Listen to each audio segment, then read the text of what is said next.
다른 얘기 이어가기 전에 김기춘 전 비서실장이 무엇을 어떻게 지시했냐를 들여다볼 좋은 자료가 하나 김영환 전 민정수석 비망록에 남아있잖아요. 근데 보면 세월호에 대해서 이렇게 얘기해요. 세월호 단식을 하고 있으니까 단식. 국민적 비난이 가해지도록 언론을 지도해라. 이게 8월 23일인데 바로 당일날 김용호 씨 유민 아빠에 대해서 딸을 제대로 돌보지 않았다. 댓글로 시작해요. 처음에. 댓글로. 그러더니 그 다음날부터 진정성 논란이 있다고 막 퍼져나가기 시작합니다. YTN이가 종편 특히 그 조선일보 딸 돌보지 않았다. 응? 그 다음날 TV조선 보상금 문제로 이제 확대돼 간다. 그게 보상금 노리고 그랬다는 거지. 이게 다 단식이. 그러면서 자격 논란으로 아예 확산, 이 양반 진짜. 응? 그 오다를 가장 선도해서 가장 적극적으로 유포하던 1번 나팔수였어요. 이것들이 진짜. 응? 지금 이제 김기춘 죽어라 하거든요. 박근혜 시대는 끝났다고. 이제 내가 살아야 되겠다고. 왜냐면 조선일보를 죽이려고 그랬잖아. 우병우를 통해서. 근데 1번 나팔수였다고. 이게 다 하루 이틀 사이에 벌어져요. 그런 오다가 떨어지고 난 다음에. 그러고 나서 이어서 3일 후에 뭘 하냐면 문재인 단식 안 좋게 본다 64%. 이 갤럽 조사를 만들어서 퍼뜨립니다. 2, 3일 동안 잘 먹혔거든요. 잘 먹혔거든. 그때 나온 문재인도 같이 떠내려가라 이거지. 그리고 그 끝이 일배폭식인 겁니다. 그 끝이.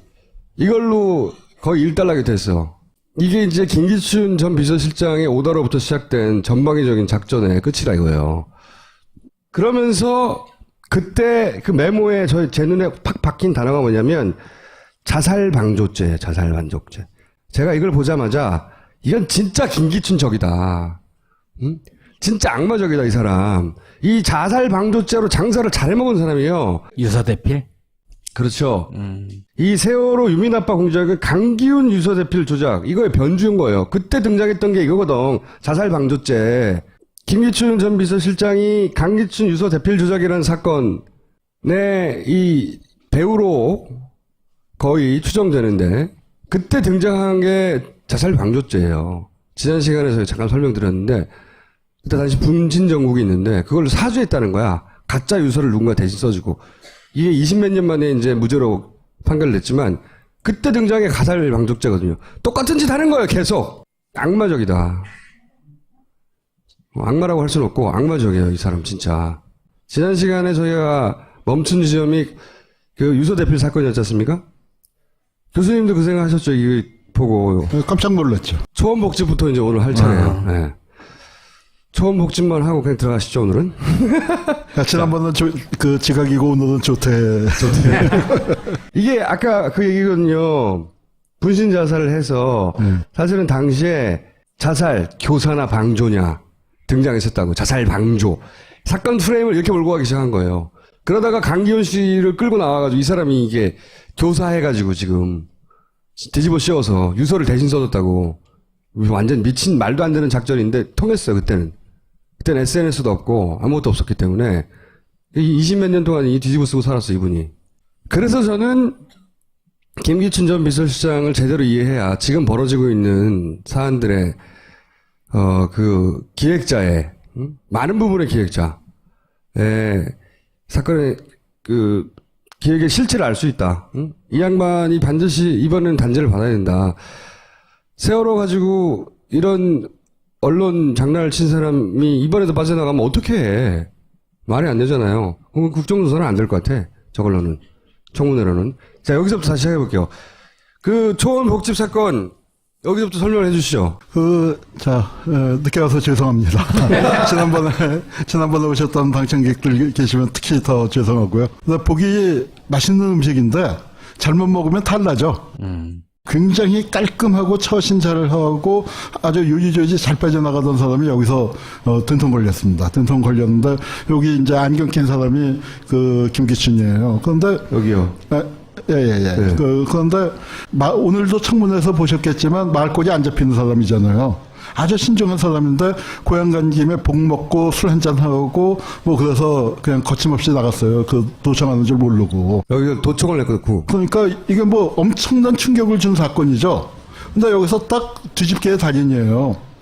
저건 아까 그 사건은 이제 국가폭력입니다. 그 대학생을 경찰이 진압범으로 쳐 죽여서 거기에 분노한 학생들이 분신하고 자살하고 뭐 그게 연쇄적으로 일어나면서 전국이 그 혼란에 빠지고 이제 노태우 정권이 전망의 기로에 섰는데 그거를 그러니까 국가폭력을 자살 방조죄로 이제 확 프레임을 바꿔버렸죠.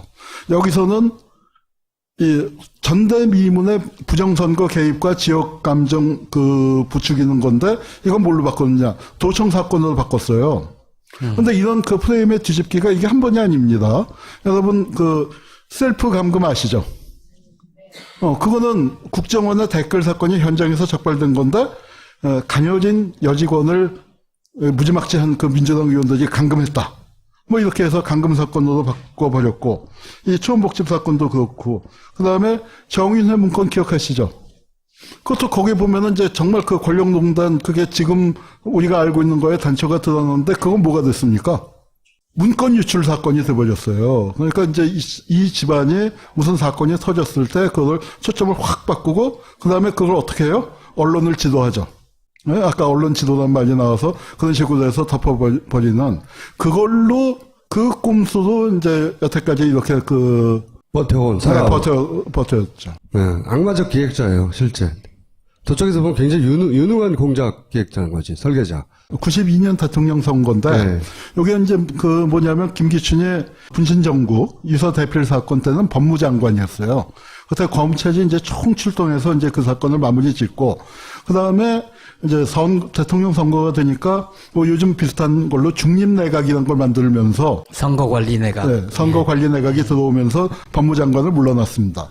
그런데 그때 김기춘 입장에서는 다음번에 이제 검찰총장하고 법무장관 했으면 어디로 가고 싶었을까요? 둘 중에 하나였을 거예요. 안기부장을 가든지 총리를 가든지. 그런데 자기 포지션이 자기가 충분히 그럴 자격이 있다고 스스로 생각한 게 거제도 아닙니까? 김영삼하고 같은 고향의 고등학교도 같아요. 경남고등학교. 그러니까 김영삼 정권에서 딱 그런 인맥으로도 있는데 그래도 그런 자리에 또 노리는 사람들이 있으니까 뭔가 하나 확실하게 공을 세워야 할 거 아닙니까? 그래서 부산에서 이제 그 김영삼의 몰표가 나오도록 공작을 해야 하는데 우리나라 지역 감정이 심하기 때문에 부산에서 원래 몰표가 나오게 돼 있지만 이런 게 있죠. 가령 광주에서 김대중이 표를 얻을 때 그 또 대구에서 노태우가 표를 얻을 때하고 부산에서 김영삼 표를 보면은 김영삼이 늘 적게 나와요. 그러니까 왜 그러냐면은 부산 사람이 김영삼을 들찍인 게 아니라 부산이 도시가 크고 공장도 많다 보니까 타지인이 많단 말이에요. 광주 사람도 전라도 사람도 많이 가 있고 뭐 충청도 사람도 가 있고 하니까 김영삼 득표율이 좀 적은데 그 득표율을 이제 많이 끌어올리고 그거 내가 했어. 하고 이렇게 이제 공작을 하려고 하다가 이제 이게 이렇게 사진 찍히는 바람에 아주 일생일대의 위기를 맞게 된 이게 겁니다. 소위 말하는 3당 합당 때거든요. 3당 합당. 그래서 TK가 PK를 이제 포섭하는 그때였는데 사투리, 경상도 사투리 같이 쓰는 우리가 뭐 남이가 이러면서 당시만 하더라도 부산이 이제 그 김영삼한테 몰표가 나오거나 그러지 않은 야도에 가까운 성격의 도시였는데 이때부터 몰표가 나오는데 그때 그런 공작을 기획하는 회의에 참석했다가 딱 잡힌 거예요. 정주영 쪽에서 정몽준 했던가요, 이게? 정몽준 밑에 사람들이 한 겁니다. 정몽준 라인에서 아버지가 이제 대통령 선거 나가니까 이거를 도청을 해가지고 사진을 찍고 이제 큰일 났다 했는데 바로 뒤집혔죠, 다음날. 도청이 더 나쁘다고. 조선일보가 가장 크게 때렸어요. 도청이 더 나쁘다고. 그 독수독과 이론하고 비슷한 거죠. 네. 예전에 삼성 나왔을 때도 부정한 방식으로 증거가 될 수 없다 뭐 이런 식의. 그래서 노회찬이 큰 고생한 것처럼. 자, 이 사건이 딱 벌어졌어요. 그래서 딱 잡혔어. 소리도 다 녹음되고 사진도 다 찍히고 딱 잡혔어요. 지금도 남아있는 초원복국지. 네, 아주 유서 깊은 곳입니다. 한번 가보세요. 즉석이 빠졌네, 즉석. 이래가지고 처음에는 막 충격적이었거든요. 들킨 거예요. 그렇게 하겠거니 했던 게 너무나 생생하게 들킨 거지. 한겨레 신문 같네요. 네, 한겨레 신문 맞습니다. 왜냐하면 충격 이런 단어를 그때는 안 썼어요. 다른 매체들은. 조선일보는 바로 뒤집었고. 이렇게 해서 이제 큰 재가를 드디어 치르는구나 싶었는데 또 빠져나갔죠. 빠져나갔죠. 그게 네. 아주 이제 기가 막힌 건데요. 네. 이 지역 감정이 일어나야 돼! 이렇게 말을 했었거든. 일어나야 해! 라고. 근데 또 비하인드 스토리가 있는 게 뭐냐면은 김기춘의 처가가 광주예요. 그래서 그 광주의 초임 그 검사 때 광주지검으로 발령을 받아서 거기서 이제 하여튼 그 법대 동창의 그 저 여동생하고 결혼을 했는데 뭐 굉장한 애처가로 소문나 있습니다. 우리 저 자백에도 우정 출연하셨죠. 그 부인이. 그래서 이제 마이크 드리는데도 가만히 기품 있게 그 앉아 계신 그분이 그 광주 분인데 개인적으로는 광주의 처가를 두고 애처가로 소문난 분이 우리 역사에서 최악의 이 지역 감정을 부추긴 걸 보고 참, 야, 정치라는 게 참 무섭구나. 정치가 무섭기 이전 이 사람이 악마적이에요. 네, 진짜. 이 양반이 이제 실제로 기소가 되긴 됐죠. 기소가 됐는데, 네. 불구속 기소가 됐는데, 이제 이거를, 그러니까 검찰이 법을 갖고 장난을 치는데요. 그러니까 뭐냐면은 우리가 이제 이번에도 그러니까 그 사건이 터졌을 때 무슨 죄를 적용하느냐를 잘 봐야 됩니다. 뭐 이번에 직권남용죄 적용했는데 저거 헌재 가서 들 수 있을지 없을지 모르겠다. 특검에서는 뇌물죄를 적용하겠다. 이제 이렇게 나오고 있는 것처럼 여기서는 이제 이 사건을 김기춘이 이제 된통 걸렸기 때문에 어떻게 하기는 하는데 뭐냐면은 봐주기도 마음먹고 수사를 한 겁니다. 뭐, 다른 얘기지만, 우리 돌아가신 신영복 선생님이 그런 말씀을 하신 적이 있어요. 자기가, 이 사형을 구형받았단 말이에요. 그런데 군 법무관이 툭 치면서 너무 걱정하지 말라고 그러더래요. 사형을 구형해 놓고서.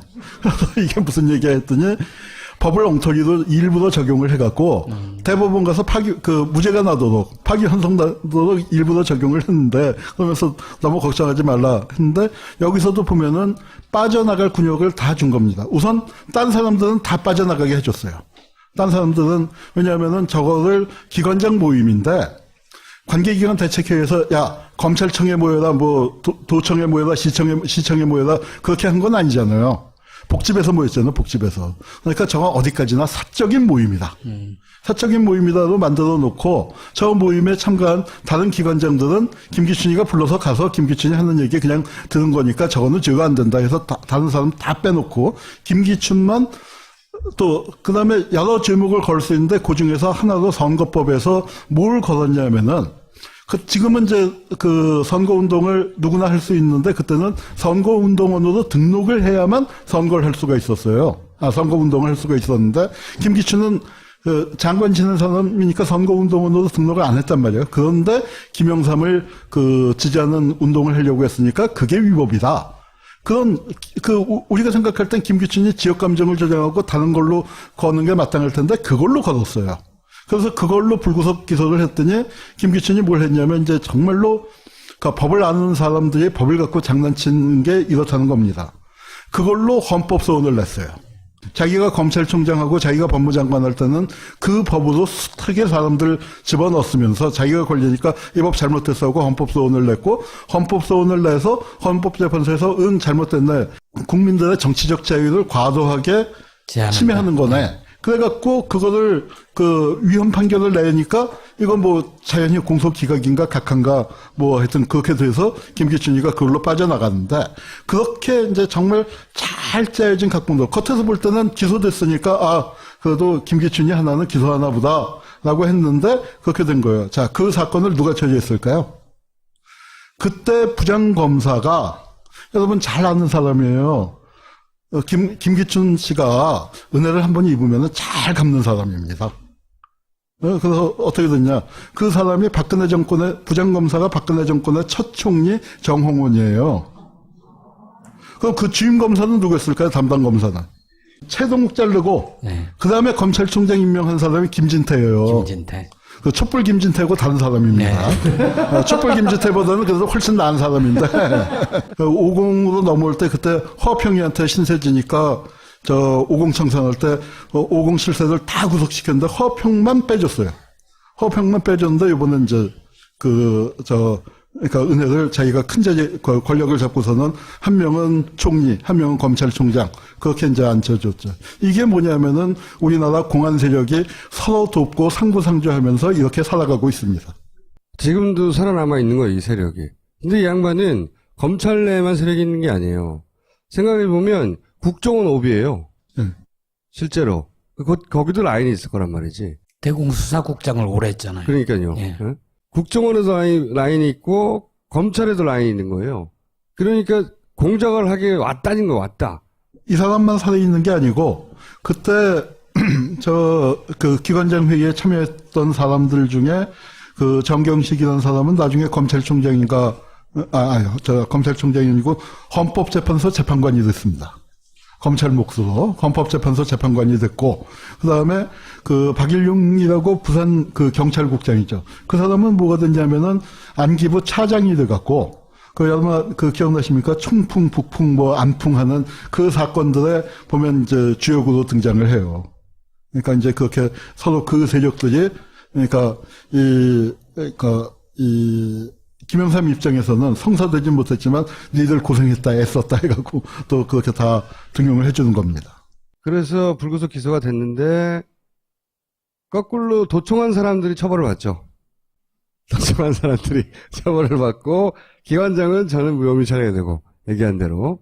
그리고 그때 참석했던 사람들은 말씀하셨다시피 출세를 했고 그 이후로도 소위 뭐 7년이 뭐니 하는 그 사람들뿐만 아니라 그 라인들이 다 살아있는 거예요. 우리나라에서는 한 번도 처벌받은 적이 없는 거예요. 이 사람들은 제대로. 그러니까 무섭지 않지. 언제든 뒤집을 수 있다고 생각하지. 그러니까 탄핵도 또 사람 버려 뒤집으려고 하는 거지. 그러다가 세상이 좀 바뀌어가지고 그나마 SNS도 있고 트위터도 있고 뭐 기타 등등의 방식으로 그 뽀록나기 시작하는 거잖아요. 그래서 조금 깨갱하고 있는 거지. 이 양반은 틀림없이 헌재까지 가서 마지막 순간에 뒤집는다는 목표를 포기하지 않을 거예요. 절대로.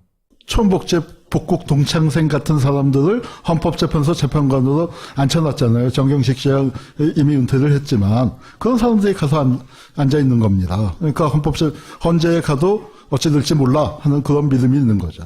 지금도 저는 마찬가지일 거라고 봐요. 헌재 재판관들이 기본적으로 박근혜 정부에서 임명한 사람들 이 다수거든요.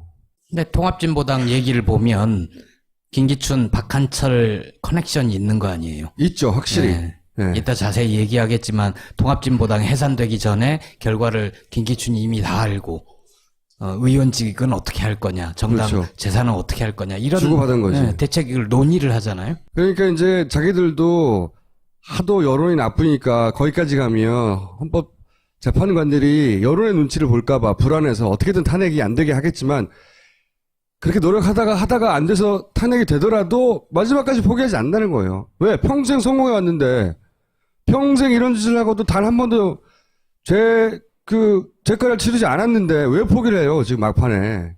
네, 초원복집 다음 것도 있지 않아요? 그래서 하여튼 계속 주시해야 된다 우리 모두가. 다음 사건은 가장 유명한 게 이거죠. 네. 네. 노무현 탄핵을 또 양반이 또 등장해. 그때 요 앞에 이제 무슨 발언을 했냐면은 노무현은 사이코다. 사이코 그 발언을 하고 뭐 정신적으로 불안하다. 뭐 이제 그런 뭐 그때 근데 솔직히 김기춘뿐이 아니죠. 그때는 뭐 다 그 노무현을 씹는 게 국민 스포츠처럼 모든 언론 모든 정치인들이 다 씹었는데. 그렇지만 노무현을 대놓고 사이코라 하는 사람은 드물어서 말이 많다 거칠다 뭐 이런 거지. 사이코라 그랬어 이 사람은. 누구 보고 사이코라는 거야 지금. 근데 이 사진이 정말 역사적인 사진이에요. 이게 뭐냐면은 이제 요 앞에 보면은 그러니까 이 국회에서는 뭐 유시민이 뭐 김근태, 정동영, 임종석 뭐 다 울부짖고 난리가 나고 네. 정말 아마 그 을사한 늑약이 체결됐을 때 종로거리에서 시민들이 그렇게 울었을 성시피 실성하다시피 울었죠. 우리가 탄핵을 노무현 겁질라고 했나 보다 하다가 진짜 가결을 시켜버리니까 사람들이 실감이 안 났던 거예요. 이 정말 그때 나온 그 일반 시민들 타결됐다는 뉴스를 듣고서 제일 솔직하게 보인 반응이 저것들이 미쳤나?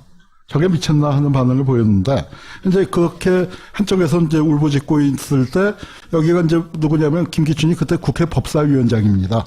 그리고 이쪽이 뭐 빠친코 사건 수사한 걸로 유명한 그 함승희, 여기도 검사 출신이에요. 근데 민주당 쪽에, 법사위 간사였고, 저 오른쪽이 김용균이라고 그때가 한나라당이죠. 한나라당의 그 법사위 간사입니다. 그런데 제가 이 사진을 보고 정말 기가 막혔던 게 김용규는 어떤 사람이냐면은 합천이 지역구예요. 합천이 낳은 그 인물 아시죠? 전두환의 고향입니다. 그러니까 전두환의 고향을 관리하는 오공의 마름이라고 비유할까요? 그런 역할을 했는데 저 사람이 국회에 있으면서 정말 큰 업적이 뭐냐면은 친일 진상 규명 법안이 국회 여야 합의로 이제 이렇게 하자 해서 합의안을 만들어서 법사위로 넘겼거든요. 뭐 총무단에서 그렇게 됐는데 법사위 간사로 있으면서 단기 필마로 한나라당도 대충 이 정도 합시다라고 했는데 그걸 단기 필마로 그 친일 규명 법안을 누더기로 만든 장본인이에요. 아버지가 면쟁을 했대요, 합천에서. 그 정도 친일을 갖고서 이제 그 정말 사명감을 갖고 이건 안 돼 하고 막아냈습니다. 김기춘은 누굽니까? 유신 헌법을 만들었고 그 다음에 그 유신 시절에 조작간첩의 그 공장장 역할을 했고 그리고 초음복집 사건, 지역감, 최악의 지역감정을 부추겼고, 그 다음에, 저 검찰총장 할 때는, 뭡니까, 그, 공안정국, 범죄와의 전쟁, 뭐, 이제 이런 것들을 그 주도했던 사람이에요. 대통령을 자른다는 건, 탄핵한다는 건, 절차민주주의가 갈 때까지 가야만 할 수 있는 거 아닙니까? 대통령 탄핵할 정도의 이 절차민주주의가 발전해 있는 나라가 많지 않습니다. 유신 시대에는요, 정일형 의원이라고 정대철 씨 아버지죠. 그분이 그 당시에 국회에서 최고령 최다선 의원이었는데, 이 얘기했다 국회에서 개처럼 끌려나갔어요. 고향 땅 선산에서 쟁기질하고 있는 전직 대통령의 모습은 자라나는 청소년들에게 귀감이 될 것입니다. 뭐가 잘못됐습니까? 우리 노무현 대통령 봉화에서 저 농사 짓고 그럴 때 사람들이 관광객들이 가서 얼마나 좋아하고들 그랬었습니까? 근데 이런 얘기한 게, 왜냐하면 박정희는 종신 대통령이 돼야 하는데 전직 대통령이라는 표현을 썼다고 개처럼 끌려나가는데, 이젠 대통령을 자를 수 있게 됐으니까 참 발전을 했는데, 이 사람들이 과연 그럴 자격이 있느냐 이거죠. 우리가 민주화가 되긴 됐어요. 절차적 민주주의가 발전하긴 했는데, 문제는 뭐냐면 과거 청산을 안 했단 말이에요. 이건 뭐냐면 과거 청산 없는 민주화가 가져온 민주주의 그 자체의 절대절명의 위기였습니다. 룰로 달라 이걸 내놨는데 이걸 막아낸 사람들이 누굽니까? 바로 여러분들 우리 시민들이 거리에 몰려나와서 탄핵을 막은 거죠. 좀 아이러니가 그때는 시민들이 거리 나와서 탄핵을 막았고 이번에는 시민들이 거리 나와서 탄핵을 시키려고 하는 거예요. 네. 근데 생각해 보세요. 그때 이 양반이 서류 접수한 사람이요. 몰랐죠? 검사 역할을 한 거죠. 네. 이 사람이 서류를 접수한 당사자예요, 당시에 탄핵. 막 국회에서 난리치고 있을 때 우리는 그 난리치는 장면만 봤잖아요. 당사자고 이번에는 거꾸로 국민들이 탄핵을 시키려고 하는데 뒤에서 막고 있는 자예요, 이자가. 그때 김기춘이 명언을 남겼습니다. 인터뷰를 했는데 아마 요새 SBS나 그런 데서 이제 몇 번 틀어주기도 한 것 같아요. 뭐라고 했냐면은 대통령 탄핵은 어찌됐든 불행한 일이다. 그리고 내 인생에 다시는 대통령 탄핵을 볼 일이 없을 것이다. 지금 이제 탄핵의 주역으로 지금 공직에 있지 않지만 역사에서의 이제 탄핵, 역사적인 처벌만이 아니죠. 사법적인 처벌을 이제 받아야 할 그 단계에 놓였습니다. 그거를 결사적으로 막는 사람이 이 사람입니다, 지금. 제가 추정컨대. 이 일조를 비롯하여 각종 막기 위해 벌어지고 있는 모든 노력들에 뒷배가 저는 이 양반이라고 혼자 추정하는 바입니다. 이 양반도 반드시 같이 탄핵돼야 한다는 거죠. 이거 못하면 너무 부끄러운 거예요. 적어도 세월호 아이들한테도 미안한 거예요. 아빠가 단식하는데 이 사람이 어떻게 했어? 뜬 거거든 진짜. 라디오 하면서 욕하고 싶어서 어떡해요? 나도 이제 미치겠어 생방송 하다가. 이게 끝인가요? 이 김기춘과 라면이 아주 깊은 인연이 있습니다.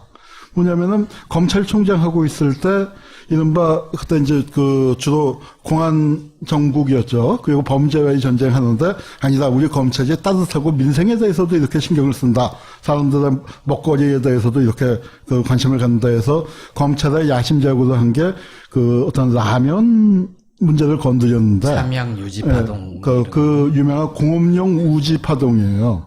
라면을 튀기는데 요새는 뭐 팜유, 옥수수유, 이제 그 식물성 기름으로 튀긴다는데 그때는 쇠고기 기름으로 튀겼습니다.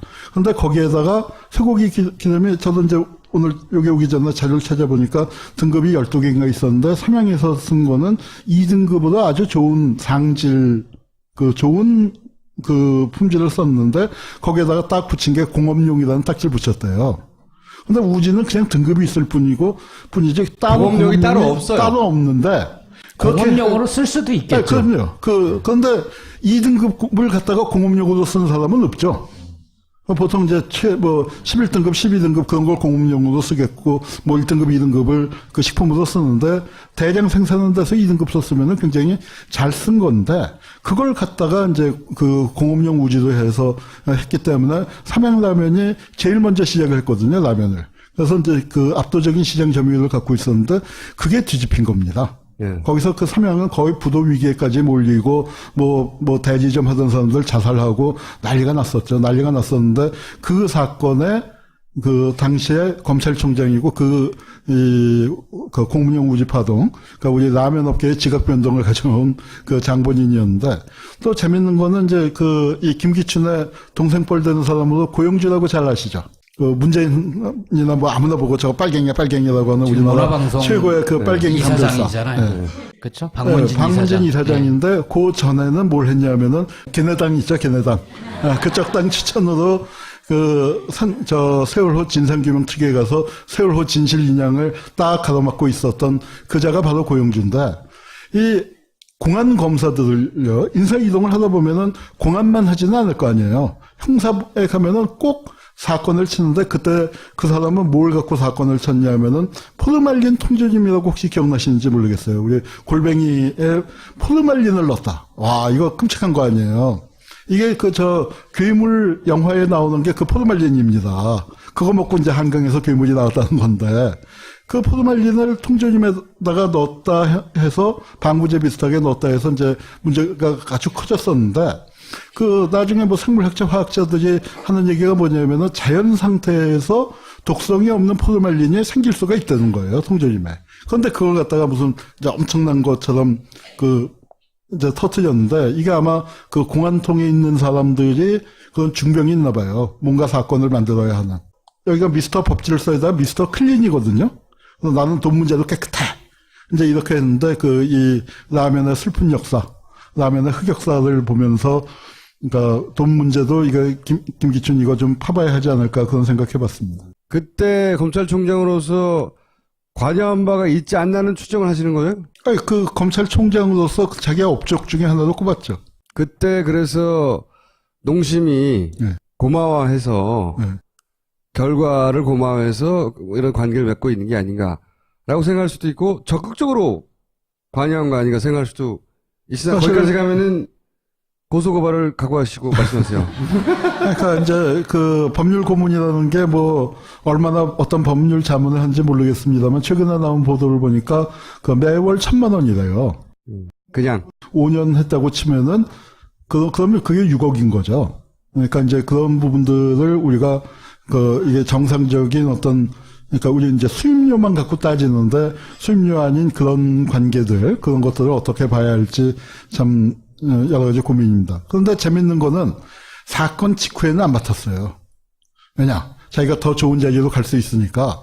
유명한 얘기가 아마 이 7시간 파동이 났잖아요. 그런데 그게 국회에 불려나와서 다른 사람도 아니고 김기춘이 자기 입으로 얘기를 했어요. 대통령 7시, 그때 어디 계셨는지 내가 모르겠다 해서 사람들이 그냥 다 깜짝 놀란 거고 질문했던 박영선 의원도 깜짝 놀라서 무슨 얘기를 어떻게 더 물어봐야 할지. 7시간을 키운 장본이에요, 사실은. 네. 근데 자기 살라고. 그게 왜 그랬냐면은 저는 이제 요새 생각을 해보니까 처음에는 노인네의 짜증이라고만 생각을 했어요. 저는 아니라고 생각합니다. 그때부터. 어떤 캐릭터냐면은 아침 9시에 딱 넥타이 메고 정장을 하고서 2층 서재로 출근을 해요.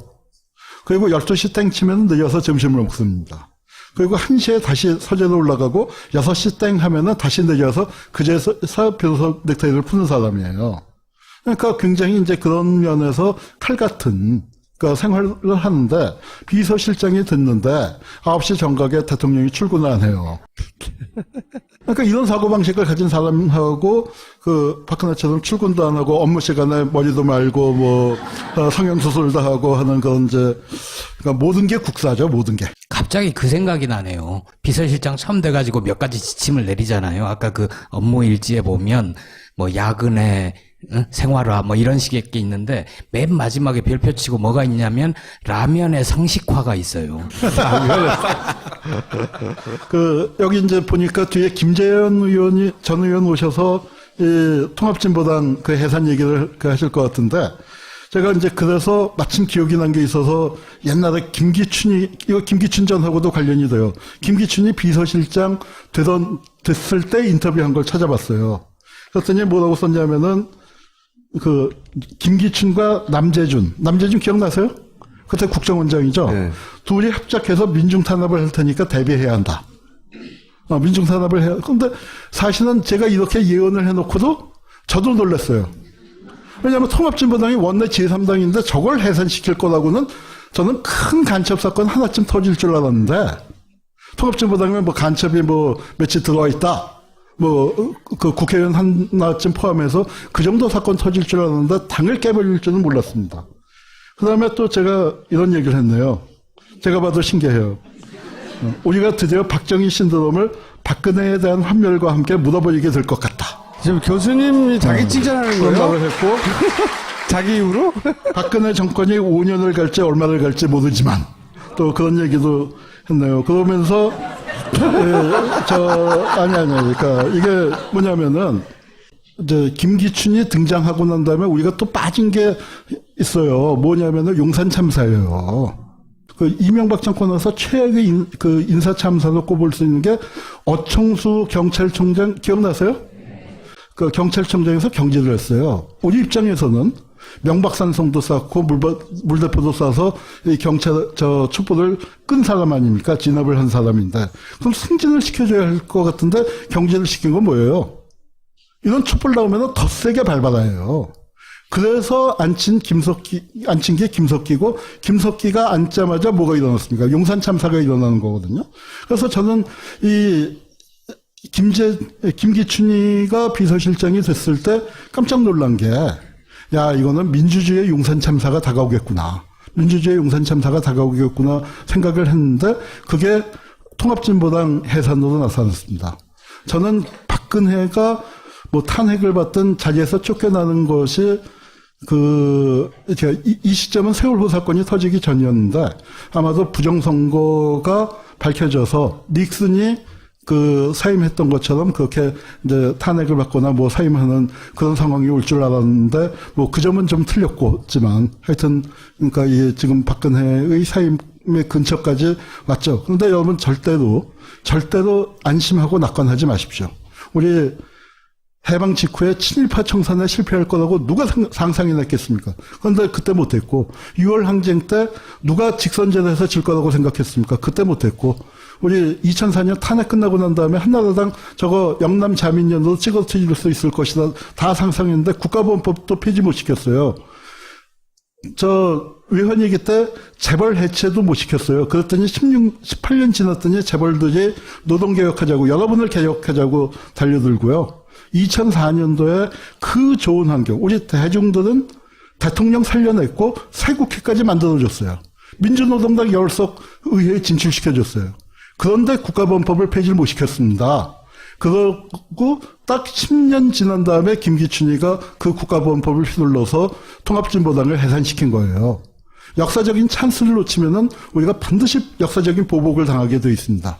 이번에 우리가 정말로 두 눈 부릅뜨고 끝까지 저는 박근혜 날아갈 거고요. 김기춘도 날아가고 우병우도 날아갈 거예요. 그러나 그 몇 명이 날아가는 게 아니라 그런 그 세력들을 정말로 해체하는 작업들, 그 작업에 우리가 정말로 철저하게 가야 한다고 생각을 합니다. 지난번에 이제 우리 반헌법 행위자 열전 편찬위원회 뭐 이거 광고를 나갔더니 전 파파이스의 그 시청자분들이 굉장히 충성도가 높으신 것 같아요.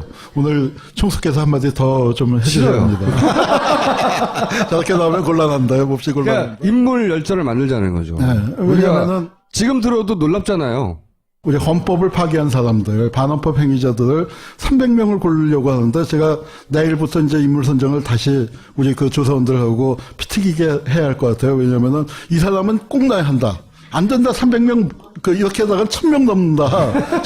저는 이제 빼려고 하고 제가 상당히 많이 그 나쁜 놈들 봐줘야 하고, 그 다음에 이제 이거 질문을, 그 방송을 들었다고 해서, 이제 뭐 누굴 만나서 얘기를 하다가 참 고민스러웠습니다. 그 한국전쟁 때 50명, 100명 동네에서 학살한 놈하고 김기춘하고 어떤 놈이 더 나쁜 놈 같아요? 그렇게 물어봤더니 고민을 하다가, 그래도 김기춘이 더 나쁜 놈 같은데요? 네, 그래요. 그래서 뭐 제가 그분의 뜻을 존중하고 다시 질문을 했죠. 그러면은 500명이나 한 1000명쯤 학살한 놈하고 김기춘은 누가 더 나쁜 놈일까요? 그런데 제가 지금 그렇게 해서 300명을 치러야 돼요. 그럼 김기춘이는 거기서 순위가 몇일까요? 지금 우리가 볼 때는 정말 1등으로 뽑아주고 싶은데 그렇게 치면은 이게 몇 등이 될지 모르겠습니다. 아주 경쟁이 치열해요. 여기 들면 가문의 영광이에요. 가문의 영광인데 지금 그런 사람들을 사실은 뭐 정말 친일명사전 일제 36년 기간 갖고 5,000명을 했는데 이건 그렇게 그 정도의 기준을 갖고 꼽자면 훨씬 많죠. 훨씬 많은데 뭐 그거 어쩝니까? 김기춘이가 지금도 인재하고 있고 황교안이는 내일 모레 대통령 권한대행이 될 판이고 고영준은 MBC 이사장 하고 있는데 이런 사람을 몇천 명을 무슨 수로 조사를 합니까? 그래서 이거를 정리하는 거를 제가 참 눈물을 머금고 300명을 하려고 하는데, 벅차요. 그래서 여러분들께서 좀 적극적으로, 파파이스 시청자 여러분들, 청취자 여러분들께서 적극적으로 동참해 주시기 바라고, 다 같이 정말 좋은 세상 만들었으면 좋겠습니다. 입장을 제대로 이해해야 지금 벌어지고 있는 사안들의, 그 기획자의, 많은 부분의 기획자의 사건의 기획의 실체를 알 수 있다. 응? 이 양반이 반드시 이번엔 단죄를 받아야 된다.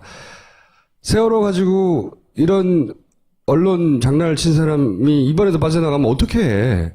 말이 안 되잖아요. 국정조사는 안 될 것 같아. 저걸로는.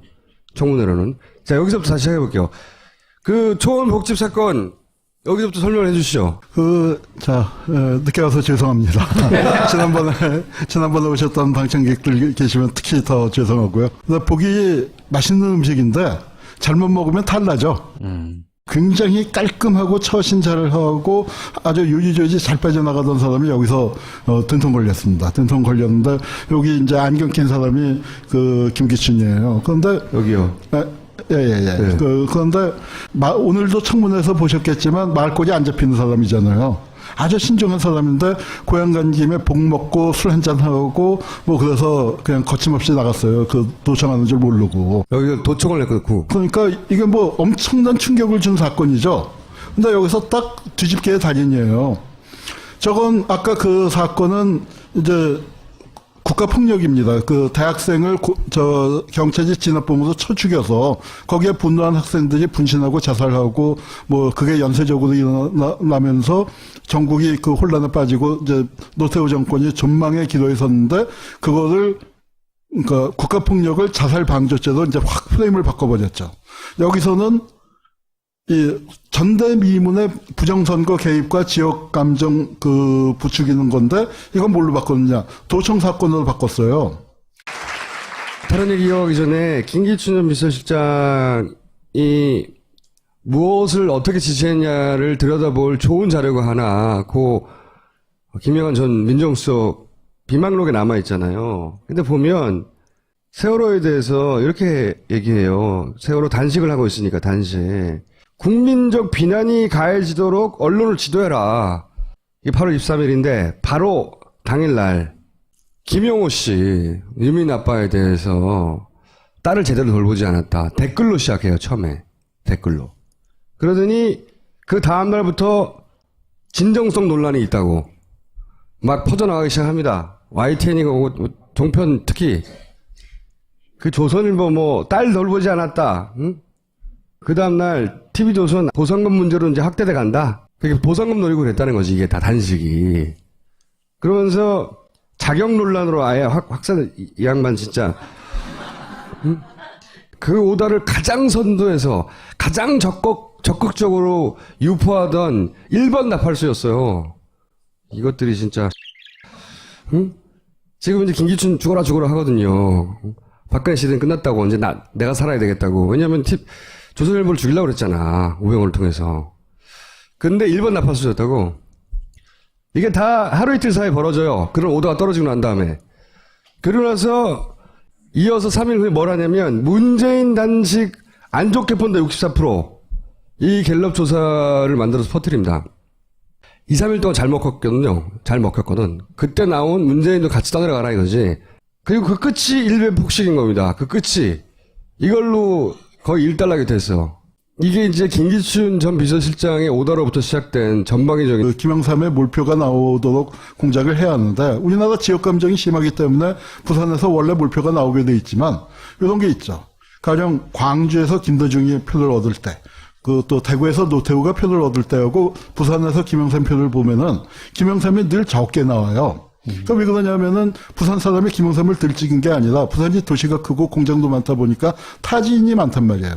광주 사람도, 전라도 사람도 많이 가 있고, 뭐, 충청도 사람도 가 있고 하니까 김영삼 득표율이 좀 적은데, 그 득표율을 이제 많이 끌어올리고, 그거 내가 했어. 하고 이렇게 이제 공작을 하려고 하다가, 이제 이게 이렇게 사진 찍히는 바람에 아주 일생일대의 위기를 맞게 되는 이게 겁니다. 소위 말하는 3당 합당 때거든요.